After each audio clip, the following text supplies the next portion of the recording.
ஒரு புழு அழுதுட்டு இருக்கிறத பார்த்த ஒரு பட்டாம்பூச்சி, நீ ஏன் அழுதுட்டு இருக்கிற அப்படின்னு கேக்குது.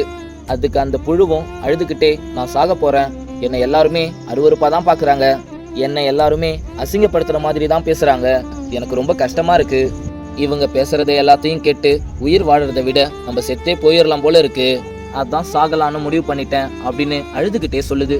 இத கேட்ட அந்த பட்டாம்பூச்சி சொல்லுது, மத்தவங்க உன்னை அசிங்கப்படுத்துறாங்க, கஷ்டப்படுத்துறாங்க அப்படின்றதுக்கெல்லாமா நீ சாகலான்னு முடிவு பண்ணிருக்க? நானும் சின்ன வயசுல உன்ன மாதிரியே ஒரு புழுவா தான் இருந்தேன். அப்ப நான் புழுவா இருக்கும் பொழுது எல்லாரும் என்னையும் அசிங்கப்படுத்துவாங்க, காயப்படுத்துவாங்க, மத்தவங்க என்ன கஷ்டப்படுத்துறாங்க, அசிங்கப்படுத்துறாங்கன்னு சொல்லி நானும் உன்ன மாதிரி சாகணும்னு முடிவு எடுத்திருந்தேன்னா இன்னைக்கு நான் ஒரு பட்டாம்பூச்சி என்ற விஷயம் எனக்கு தெரியாமலேயே போயிருக்கும். நீ ஒரு விஷயத்த நல்லா ஞாபகம் வச்சுக்கோ, நம்ம வாழ்க்கையில வர அசிங்கத்தையும் கஷ்டத்தையும் தாங்கி நம்ம கடந்து வந்த பிறகுதான் உண்மையாவே நம்ம யாருன்றதையே நமக்கு தெரியும். இப்ப சொல்லு, இந்த அசிங்கத்தையும் இந்த கஷ்டத்தையும் தாங்க முடியாம சாக போறியா, இல்ல இந்த அசிங்கத்தையும் கஷ்டத்தையும் தாங்கிக்கிட்டு மத்தவங்களுக்கெல்லாம் நான் யாருன்றத காமிக்க போறியா?